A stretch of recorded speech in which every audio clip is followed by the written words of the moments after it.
people would think, because that's a song that I actually didn't write. Those are not my words. I was on tour. Polo wanted me to do a remix to Turning Me On. Mm-hmm.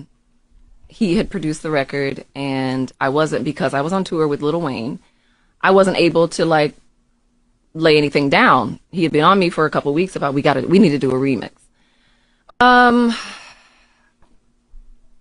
It's a regret. It's a regret, but not in the way that people would think. Okay, so I take off. It wasn't happening quick enough for him. I take off. We fly in, and he had another writer in our camp at the time. He had her write this, so he played it for me like this is the remix, because I'm thinking I'm coming in to go write a remix to Turning Me On. Like the whole time I had been writing concepts, like, but I come into the studio and he plays me this verse, and I'm like, automatically I'm like, I'm not saying that. That was my position. So I tried to fight him on it, and I began writing my own. That's what I did with my time there. But I want to be careful with the word I use. It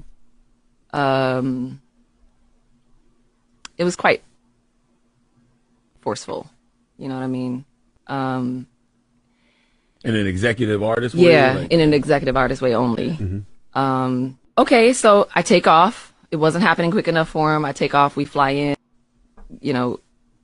involving others and kind of threatening my career in a sense, in a real sense. Like, you're not coming, because my album wasn't out yet. So it was like, you're not coming out if you don't do this. And the mistake that I made was not continuing to fight. But I was in tears. I was crying. I was adamant that I did not want to do that. And for people that don't know, you were signed to Polo. I was signed to Polo and Timbaland. Correct. Yep, in a joint venture at Interscope Records. Yep. And I was young. I was super young. I felt I had no power. I felt I had no choice. But I did record my version, which had nothing like that in it. It was on subject. The song is about men. And it leaked like days after I did it, but he promised me that wouldn't happen. So it leaked. And that was that. And I protected him. I protected the girl that wrote it, who went on to become famous. I protected everyone in the story. So I had to eat that. I had to,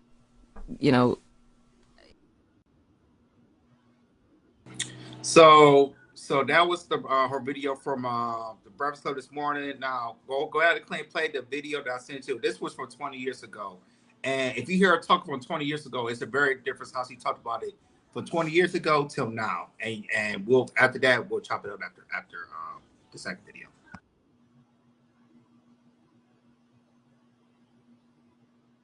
Not TV. Peace. So I have to ask you a question. This is a must-ask question as well. I'm sure. Rumor popping. Right. You already know what I'm going to ask. Well, I don't know. It's one of 3 rumors that are circulating around my name, but go ahead. Okay. Well, I'm going to ask you about that too. Okay. But there's a rumor going on that Polo the Don talked you into the studio, leaked a record that's considered a diss song for Beyoncé and Sierra. Is that true? It's considered that. Yes, Polo had this idea. No, he did not leak it. It's not the version Polo wanted out. Okay. Especially the version with him talking all over it. It sounds like he's instigating something and giving more meaning into the lyrics than were initially intended. But no, he didn't force me to do anything. I mean, it was a suggestion, and I told him, okay, I'll try it. I'll try it, and that was just it. He was like, I want it a little more fiery, and that's cool. That's cool with me. I speak my mind, and I make no apologies for it. So, it's a hot verse. I love the verse. Yes, I heard specific names being brought up. No, it's not about that. No, that was not where the energy was. I'm not retracting or feeling some kind of way about how people feel that I'm doing, that I did this. I'm not, I guess that's the only way I could say it. I'm not retracting. It's just that was never the energy behind it. Okay. But we did play it for people, and it's considered a leak because we decided not to go with it. And I can prove that because it's like, when you do a remix to a song, you kind of want it to be for the remix to come out while the song is really hot still. And the song is hot right now, but it's not number one. So it was a late remix. We did that remix, 3 months ago now, and it just now leaked. So if we wanted it to come out, we would have done it while the fire was still burning very, very thick.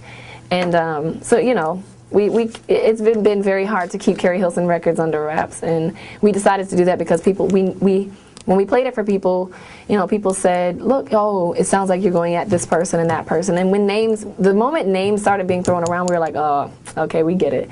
That's not, you know, it's not what we wanted to accomplish with this record. I did want to address the haters and the hatred that I've had pretty much my whole entire career. In music, yes, there have been so many people that have tried to turn me off, and I said, you know what? I want to take that meaning of the song, and just let people know you're not going to turn me off. I'm gonna stay turning it on, like I say in the song.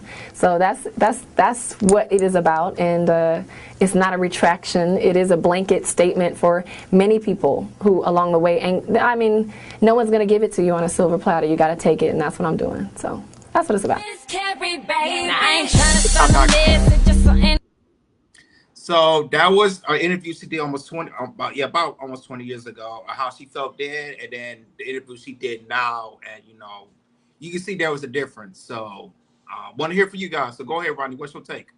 Now, when it comes to the aspect of Keri Hilson, people already know her for being a wonderful songwriter, and it's just incredible how she doesn't age. She looked the same way she did, like, what, 10 years ago? Yeah. It is amazing.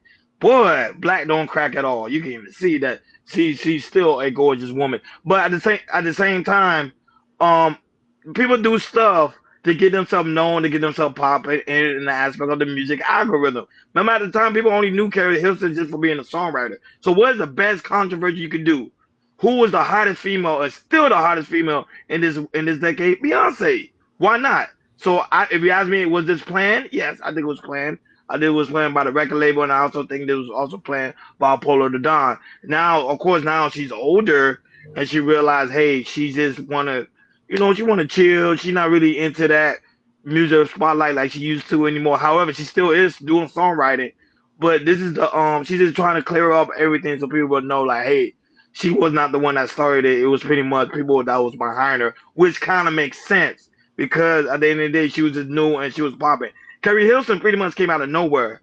But like, if you really deep dive into her career, a lot of people knew her for just being a songwriter. But now, at that time, like, 10, 20 years ago, that when she needed to be in the spotlight. So they used that pretty much diss track to diss Beyonce to get her more visibility. Go ahead, Akeem, your commentary. I've been in music for most of my life, and I know that there's these games record labels, executives play to try to bring up your notoriety. They'll start fake beefs, they'll start fake relationships, and they'll do things to try to sometimes to discredit the other person you're doing.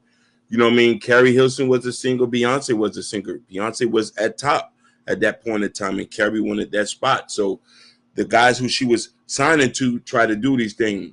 There's so many examples of this over time. A lot of the beefs we hear about are not even real. So they just do this too. Just like she said, she didn't really want to beef with the girl. She would have loved to work with her. And I think that's just the case in there. Yeah, absolutely, Hakeem. And the thing is, you right about these beefs. Some of these beefs, they not typically beefing together. Some of these beefs are coming off, from for bloggers and everything to put in that beef of like from a lot of beefs that we see, not just from rap or R&B as well and everything.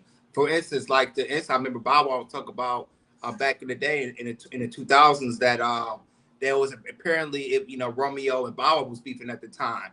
And on Cam Newton's Fucking Friday, he said, there was never a beef. It was more of the media trying to push up the beef and everything.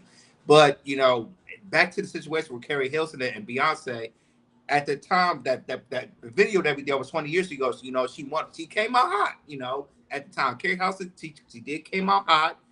She did have a couple of good singles, and she wanted the #1 spot, she was hungry, and she wanted to get the #1 spot. But unfortunately, it didn't happen like that. It kind of shut her music career down as much as we didn't hear from years and years and everything, because she did come out hot, and it did hurt her in the long run. But now she talked about it and addressed it.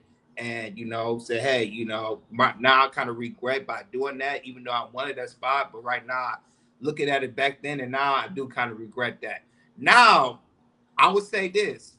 If this person was alive, I definitely would have gave Beyonce the hands down. But unfortunately, she died back in 2001. And that was Aaliyah. I think if Aaliyah was still alive, I think probably have a different conversation of who's be on top against Beyonce or Aaliyah. But that's my opinion. But other than that, it's good to see Keri Hilson's come out. She's coming out with her new album and everything, and hopefully she have success with this album coming out. But shout out to Sugar Mom. Sugar Mom say the Beehive would have took her A up. I agree. Yeah, I agree. But I totally agree with you on that. The Beehive doesn't play their sting. They sting like bees, boy. They really do. And I shout out to the lovely Maya Reeves that's also in the building. So, she needs to publicly apologize. Well, how can you publicly apologize for something that you didn't really create? I think that was more of the record label that did it. And trust me, if you ask me, did Beyonce know about it? Of course. Sugar Bum, you tripping. Of course. He said Aaliyah couldn't sing a lick. You tripping. Whoa. Like, share, and subscribe, guys. Don't forget to hit that notification bell.